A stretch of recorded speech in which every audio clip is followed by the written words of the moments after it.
Assalamu alaikum class. I hope that you all are doing well. I'm Zainab Shakil and today we are going to start our lesson which is exercise 1.2b and question number 1.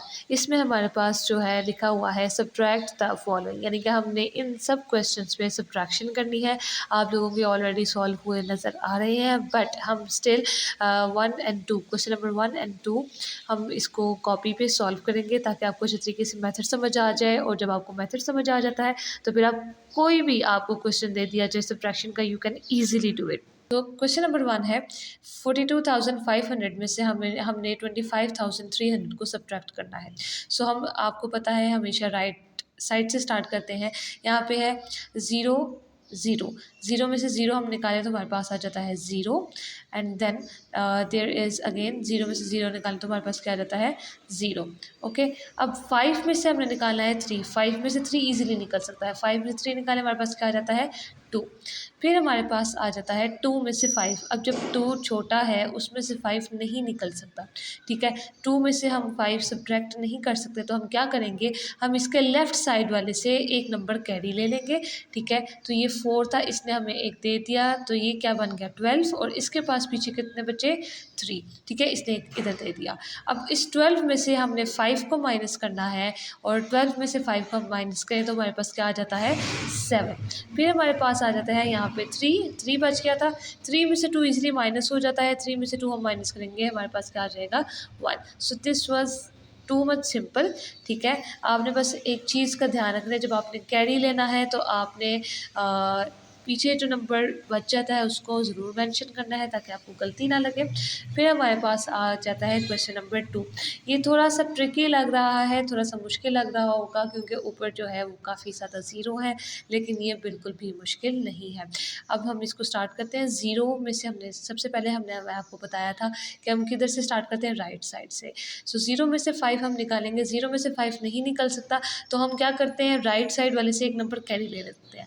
अब जब right side वाले के पास खुद कुछ नहीं है तो फिर वो अपने लेफ़्ट साइड वाले से पूछेगा।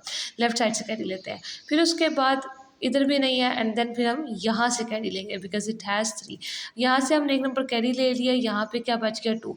इसने दे दिया इसको एक कैरी, ठीक है। लेकिन चूँकि हमें इस सबसे पहले इसको चाहिए क्योंकि हम राइट साइड से सवाल स्टार्ट करते हैं, तो ये बन गया 10। अब इस 10 ने इसको एक कैरी दे दिया तो यहाँ पे बच गया 9। अब फिर इस 10 ने इसको कैरी दे दिया, यहाँ पे बच गया 9 तो ये क्या बन गया 10। अब इस 10 ने इसको कैरी दे दिया, ये क्या बन गया 10 और यहाँ पे बच गया 9, ठीक है। अब हमारे पास यहाँ पे आ गया। अब हम क्वेश्चन स्टार्ट कर सकते हैं इजीली। अब ये 10 है हमारे पास, 10 में से हम 5 निकालें हमारे पास क्या बचता है 5। यहाँ पे बच गया था 9। 9 में से 4 निकालें इजीली निकल सकता है, ये क्या आ गया हमारे पास 5। 9 में से हमने क्या निकालना है 8। 9 में से 8 निकाले क्या रहता है 1। Then there is 9 again. 9 में से हम 2 निकालें इजीली निकल सकता है, क्या रहता है यहाँ पे 7। Then there is 2।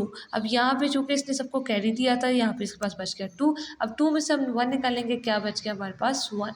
तो हमारे पास ईजिली आंसर आ जाता है। अब हमने क्या करना है, इसी तरह से हमने हर क्वेश्चन को अच्छे तरीके से प्रैक्टिस करना है।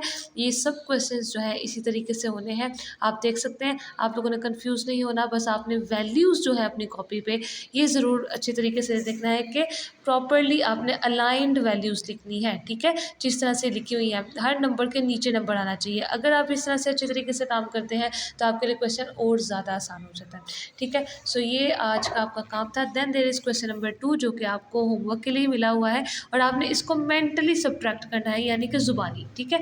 तो अगर आप अपने माइंड में सोचो तो 10,000 में से अगर हम 1,000 निकालें तो आपने इसको मेंटली सॉल्व करना है।